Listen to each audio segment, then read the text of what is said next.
Hey y'all, it's Chris. And I'm Montrel. We are TRC, the review crew, and what we do is let you know what's going on in movie land. So remember, for you view it, let us review it.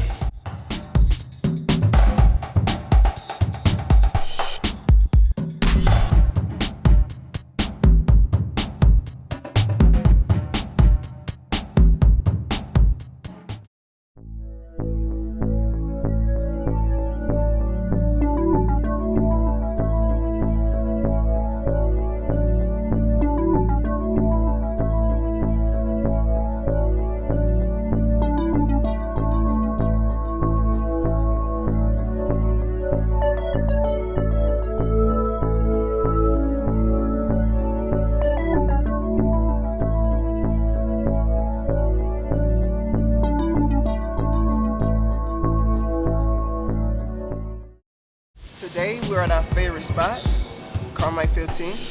Over here at Columbus Park Crossing, off of Whittlesey, doing what we do best and what we love to do. Give you a movie review. Every day. Couple announcements. You can follow us on Twitter.com. We did set up a Twitter. It is twitter.com/TheReviewCrew2. So if we're not doing what we need to do, seeing the movies, y'all can know exactly what it is we are doing, you know, when we're shooting, what we're watching. So we also have a MySpace, a tagged, and we're just gonna be all across the board. So yeah, we're gonna be all across the board. And also for people who were getting at us and just wanted a quick little explanation, when we give our ratings, we have it in popcorn. So we say 4, with 5 being, you know, the best highest, one, 1 through 5. the classic. So anything, you know, 1, you know, it might not have been the best, but you should still give it a shot.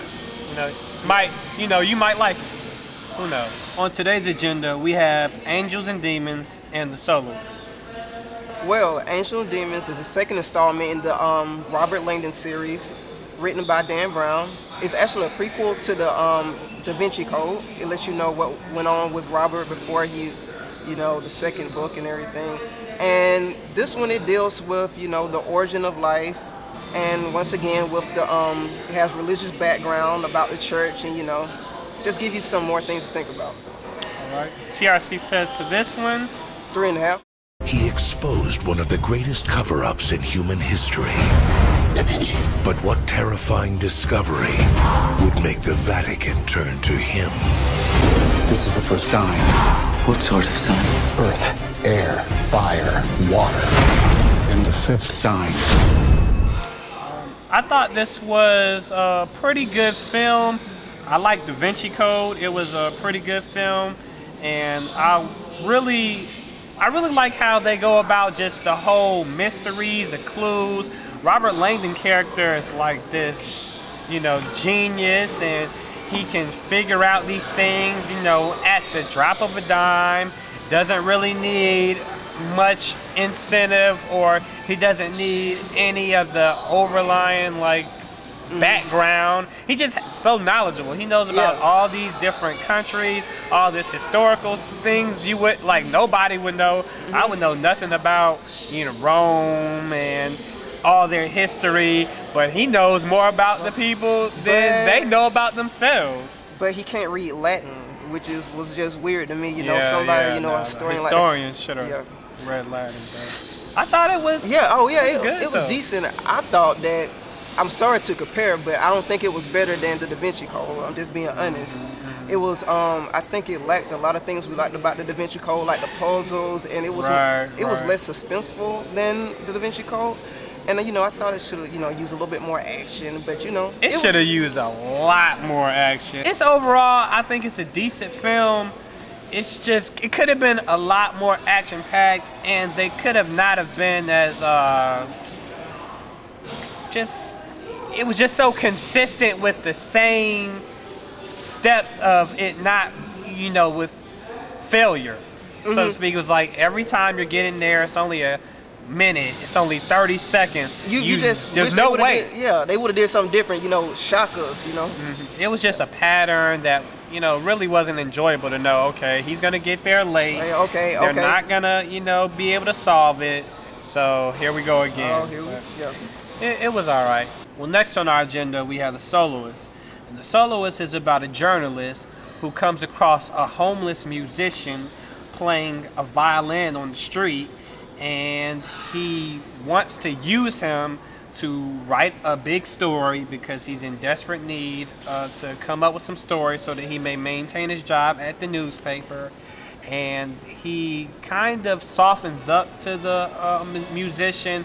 He wants to do more to help himself, but along the way he finds out that he's suffering from schizophrenia, and he wants to really try to help him because the guy's a really gentle-hearted guy, and really all he wants is to play his music and to become as good as he once was, and the guy kind of wants to befriend him and help him out in the end. TRC says for this one, give it a 3. He's sick and he needs a psychiatric hospital. You just keep on using. You don't put me away. Nathaniel has one thing going for him. Till you use me up. A friend. I just thought that, it was a good plot line. It started off well, a homeless man who went to Juilliard. I mean, how many times do you see that? Right. But, I believe that it kind of got lost. I mean, I understand the conflict and everything, but I don't think it was a solution to the problem. And I would like to see that. I think for two elite actors, Robert Downey Jr., Jamie Foxx, both have been in some great films in the past. I think that I think they probably were captivated by the concept, okay, of, the characters. They both had really good characters that I'm sure they wanted to portray, but around them, the film was just, it started, but it definitely stayed stagnant. It had potential. They kind of drew us in, but there were too many things that they mentioned, but they didn't really go that far into to really tell you what's going on and why this was. You never really actually are told, how did Jamie Foxx's character start developing? Did he experience something traumatic? When did he start developing these symptoms of schizophrenia? Did he actually have it? Was he ever treated? They kind of say something about it, mention it, but they don't really go too far into it. So they leave you to assume a lot of things that you shouldn't have that responsibility to assume. Yeah, and then like you saying, like the flashbacks, they supposed to give us a lot of information on backstory. I felt that they were just too random in the history of him. Right. They didn't really tell us what was going on. Right. They'll show it for like 1 minute, and then they flash back to the present. I'm like, I need more. I need to know, what's going on. Right. And the character that Downey played, knowing that he kind of saw himself in, the homeless musician, that, this guy was once great, and then he catapulted into this pit, and maybe I can help him up, and then I can, stand the gain at that cost as well. And, in the end, he gained a little bit, but he helped a lot more. Yeah. So I can always appreciate a story like that, and that was good. It was just in between those events, there were a lot of things that were not answered that I really would have liked to be answered. I would have. Another thing that kind of threw off the movie for me was, I'm sorry, I mean, I like classical music, but if I had heard one more Beethoven concerto number 18 or something, I mean, geez Louise, I was like, it was a little overdone, but I mean, for what the movie was, we did need to have maybe Jamie Foxx's character, but we was going to so many orchestras. I was feeling like we was in the orchestra. Like, are we in Carmike or are we in the opera? Yeah, it was a little, I don't know. Well, that's all our time for today. But if you want to hit us with any questions, comments, or special requests, you can hit us up on our email at thereviewcrew2@gmail.com.